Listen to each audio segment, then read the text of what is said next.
Greetings from this side, everybody. We continue to look at past KCSE questions borrowed from the topic organic chemistry. So today we are presenting 2019 paper 2. Question 1 was still testing on the concept of organic chemistry. Welcome and learn how best questions that were set in 2019 were supposed to have been answered. So we go straight into the questions. Part A, alkanes are said to be saturated hydrocarbons. Students, you can see that if you can afford to just follow past KCSE papers for maybe the last 10 years, then you will see that some of these questions look very familiar. They are like a repeat of what had been tested the previous year. So it's an encouragement that please take time and go through some of these papers. If you can manage from 2020 to maybe 2011 or even earlier, then you will find that many of these questions that will come in your exam will be familiar. Like this one, we're actually doing it for a second time. There is a year that the exact question was brought. So, what is meant by saturated hydrocarbons? We had said that these are compounds made of carbon and hydrogen only. Compounds made of carbon and hydrogen only. And we don't stop there. You continue to say that where carbon to carbon bonds are single covalent bonds. So when you do this, you have explained what is meant by saturated hydrocarbons. The most important thing here is single covalent bonds. That gives you 1 mark. Question A, Roman 2. Draw the structure of the third member of the alkane homologous series. So alkane, the first member has only 1 carbon, second member would have 2 carbons, and the third member would have 3 carbons. So this was very easy. You put your 3 carbons in a straight line, and then because it is alkane, the carbons are linked by single covalent bonds, and then the other atoms that make up the compound are hydrogens. So this would be the structure. Remember, you are told structure, so we did not accept the condensed form. And you are told to name it. So the name is propane. Drawing the structure 1 mark, giving the name 1 mark. Total 2. To part B, when alkane hexane is heated to high temperature, one of the products is ethene. So this is cracking, and the type of cracking has been specified in the question. We are using high temperature. We are using heat. So it is actually thermal cracking. Or if you don't want to commit yourself, you would just say cracking. But for this question, actually, those of us, you remember that there are 2 types of cracking. There is thermal and catalytic. This one was actually thermal. So write the equation for the reaction. Here there were several forms. So when I crack hexane is having 6 carbons, and the general formula for alkanes is CnH2n plus 2. So the number of hydrogens should be 6 times 2 is 12 plus 2, you get 14. And we are told that one of the products is what? Ethene, C2H4, because the general formula for alkenes is CnH2n. So this is ethene. Now, the other bit or the other product would be now an alkane, because when you crack long chain alkane, you get an alkene and a shorter chain alkane. So the alkane we will obtain is this one here, which we call butane. Now, the number of carbons on the left must balance with those on the right. So this would give you 1 mark. But there were several other options available. A student could also write this, that hexane I crack to get ethene, and then I get another one here. This is propene, and then my alkane now becomes methane. So as long as the number of carbons are balancing on the left and on the right, this one would also qualify to be marked as correct. We also have another way of doing this. From hexane, I'm able to get 2 moles of ethene, and this would be followed by my alkane, which in this case is ethane. So all these, any of them, as long as the carbons are balanced on the left and on the right, the mark would be yours. Now, we are told now to name the process. And if you are good in chemistry, you know it is thermal cracking. But those of us who don't know how to differentiate, we would allow you just to do cracking so that you don't commit yourself wrongly. So either cracking or thermal cracking would be worth that 1 mark. Continuing to part C, we are given here a flow chart, and as usual we are supposed to study the flow chart before we answer the question. So we will these reactions are starting at ethanol. You do oxidation, you get the alkanoic acid, which in this case is ethanoic acid. You warm with ethanol. This is esterification, as we discussed earlier. The catalyst you need is the concentrated form of sulfuric acid. So what you get here is an ester that we shall call ethyl from ethanol and ethanoate from ethanoic acid. So that is what happens to obtain product B. Let's go up. This is ethanoic acid, which we said is a typical acid. It has acid properties. The only difference is that it is a weak acid. So the number of hydrogen ions in solution would be lesser or would be fewer. But all the same, you bring an alkali like sodium hydroxide, there would be a reaction, and this reaction is acid base or acid alkali, and therefore it is called neutralization. So your product F would be a salt that we call sodium ethanoate, and of course you will get this together with water because this is acid base reaction. Good. Moving to the left of the starting point, you dehydrate ethanol, you get an alkene, which is ethene. So ethene is A. When you polymerize ethene, you get the polymer polyethene. So before we look at the questions, because we can be asked anything, the agent for oxidation here is our usual acidified potassium manganate 7. For dehydration, we would still use concentrated sulfuric acid and a temperature of 160 to 180. For polymerization, we said you need high temperature. Here it is not specified, and as well we need high pressure.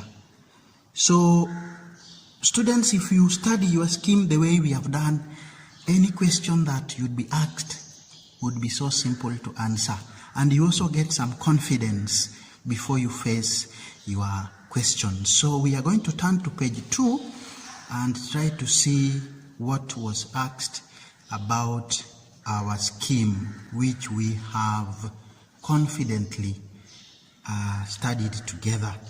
So we proceed to see what questions were there for us. So identify A. Identify A, just to take you back.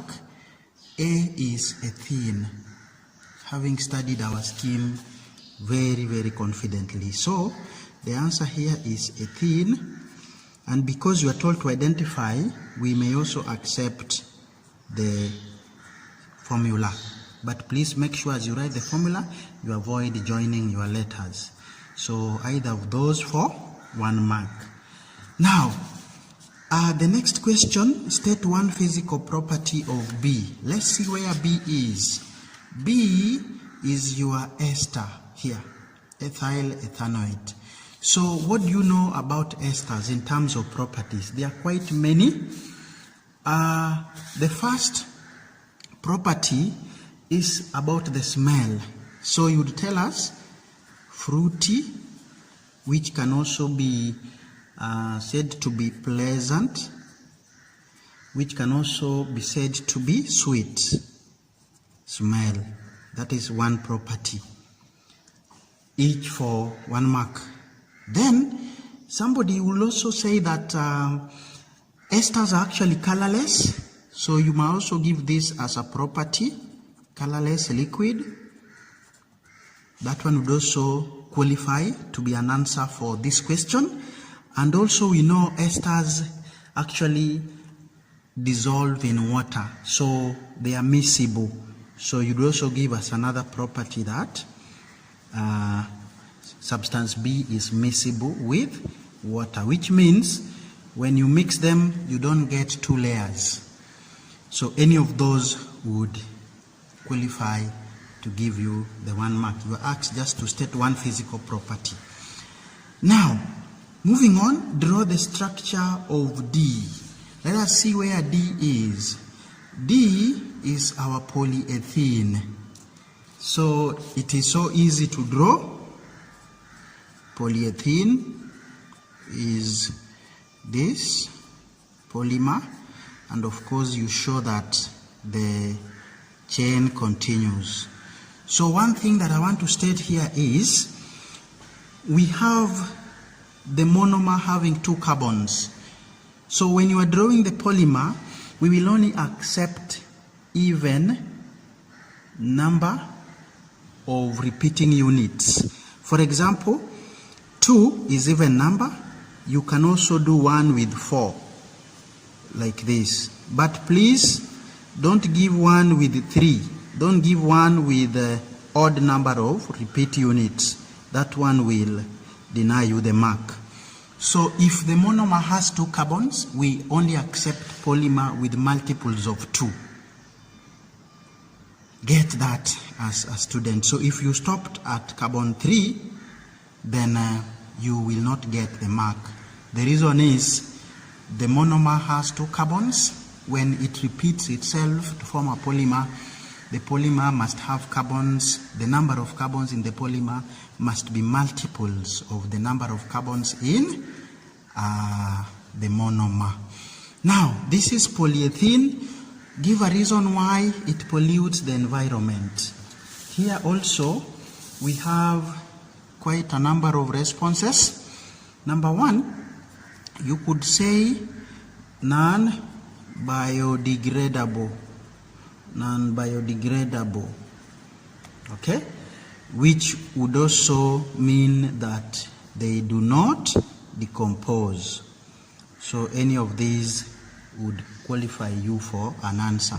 Somebody may also talk about produces carbon 4 oxide when burnt. Again, as you write the formula of carbon dioxide, you can use words, but if you go for the formula, please be careful. Ensure that you write it well. The O and the C must be proportional, correctly written. Maybe my speed is a bit high, but I'm giving you what is expected as I write, so you should be able to know what to do. Now, this one can also be put as it produces poisonous fumes when burnt. So you are asked one, of course, pick any of those. Now, write an equation for the formation of F. F is our sodium ethanoate. And you get this when you react ethanoic acid with sodium hydroxide. So writing the equation is easy now. Ethanoic acid has this formula. This is ethanoic acid. We are reacting with sodium hydroxide. We should get sodium ethanoate. This is the hydrogen that is replaceable, and then water. And of course, it balances out very well. Here, we did not insist on state symbol, so you can as well ignore. Moving on to the last question. Describe an experiment which can be used to distinguish between an alkene, which is butene, and an alkanol, which is butanol. Now, what should come to your mind at this point is, look at reactions of the two.